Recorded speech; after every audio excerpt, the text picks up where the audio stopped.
Hello नमस्कार दोस्तों, मैं अभिनव राय एक बार फिर से आप सबका स्वागत करता हूं अपने YouTube channel knowledge academy Abhinav में। और आज हम लोग बात करेंगे मोस्ट इंपॉर्टेंट टॉपिक पियाजे थ्योरी ऑफ कॉग्निटिव डेवलपमेंट।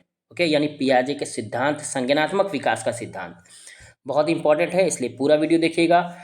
और पसंद आए तो लाइक जरूर करिएगा, शेयर कर दीजिए जितने भी लोग सीटेट की तैयारी कर रहे हैं उनके लिए तो विशेष है। और सीटेट जैसा कि आपको पता ही है कि पियाजे और वैगोस की बहुत इंपॉर्टेंट है सीटेट के पेपर के लिए। ओके, तो चलिए स्टार्ट करते हैं हम लोग। सबसे पहले क्वेश्चन से स्टार्ट करते हैं कि जीन पियाजे संज्ञानात्मक विकास सिद्धांत के अनुसार किशोर छात्र विकास की कौन सी अवस्था में होते हैं। ओके, यानी एडोलेसेंस चाइल्ड जो होते हैं वो किस अवस्था में होते हैं। संवेदी पेशी अवस्था में होते हैं, मूर्त संक्रियात्मक अवस्था में होते हैं, संक्रियात्मक अवस्था में होते हैं या अमूर्त संक्रियात्मक अवस्था में होते हैं। तो किशोरावस्था में कौन से होते हैं, अमूर्त संक्रियात्मक अवस्था। तो स्विस जीव वैज्ञानिक और मनोवैज्ञानिक पियाजे ने 1896 और 1980 तक के अपने रिसर्च में बताया कि आसपास की दुनिया की समझ बनाने की उनकी प्रक्रिया का अवलोकन किया और मन कैसे नई जानकारी को सम्मान करता है या सामना करता है या कैसे सीखता है, इसकी को संज्ञानात्मक विकास सिद्धांत के अंतर्गत 4 अवस्थाओं में बांट के बताया है। तो सबसे पहला है संवेदी पेशी अवस्था, जिसकी उम्र है 0 से 2 साल। इसमें क्या सीखता है, इस अवस्था में बालक उनकी ज्ञानेंद्रियों यानी दृष्टि और श्रवण का उपयोग करके वस्तुओं पकड़ने, चूसने, कदम रखने के साथ शारीरिक क्रियाओं के साथ दुनिया की समझ का निर्माण करता है।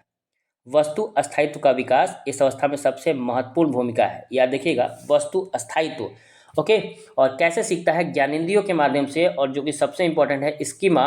और स्कीमा कहीं भी देखिएगा आंख बंद करके पियाजे को मारना और कोई है नहीं। ओके, नेक्स्ट है पूर्व संक्रियात्मक अवस्था, यानी 2 से 7 वर्ष की अवस्था होती है। इसमें बच्चे स्मृति, जिज्ञासा और कल्पना का विकास होता है।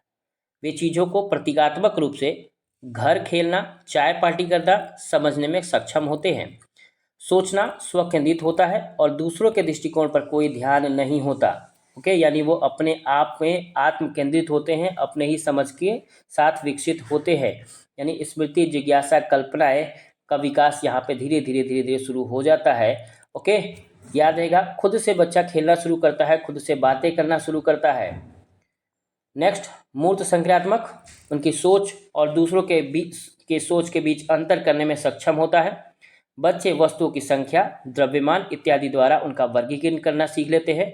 ओके, यानी नंबर्स सीख जाते हैं, मास सीख जाते हैं, गणना सीख जाते हैं। वस्तु और घटनाओं के बीच तार्किक रूप से सोचने में सक्षम हो जाते हैं कि क्या सही है क्या गलत है, इसका निर्णय ये ले सकते हैं। अमूर्त संक्रियात्मक अवस्था यह सबसे महत्वपूर्ण अवस्था होती है जहाँ मानसिक क्षमताओं का अधिकतम स्तर तक विकास हो सकता है। काल्पनिक और निगमनात्मक तर्क में सक्षम होते हैं।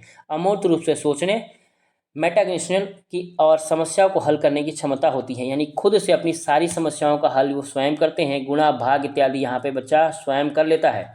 ओके, वॉल्यूम यानी आयतन सीख लेता है बच्चा। ओके, तो याद रहेगा, अमूर्त संक्रियात्मक अवस्था में वास्तविकता अवास्तविकता की पहचान कर लेता है, क्या सही है क्या गलत है इसकी पहचान कर लेता है। ओके, राक्षस, देवता, ये सब के बारे में इसे पूरी जानकारी हो जाती है। ओके, मृत्यु के बारे में जान जाता है, ये सब कहाँ जानता है, अमूर्त संज्ञानात्मक अवस्था में। याद रखिएगा, और जो कि किशोरावस्था की अवस्था होती है 12 से वर्ष तक की, यानी 15 साल तक की अवस्था को कहते हैं।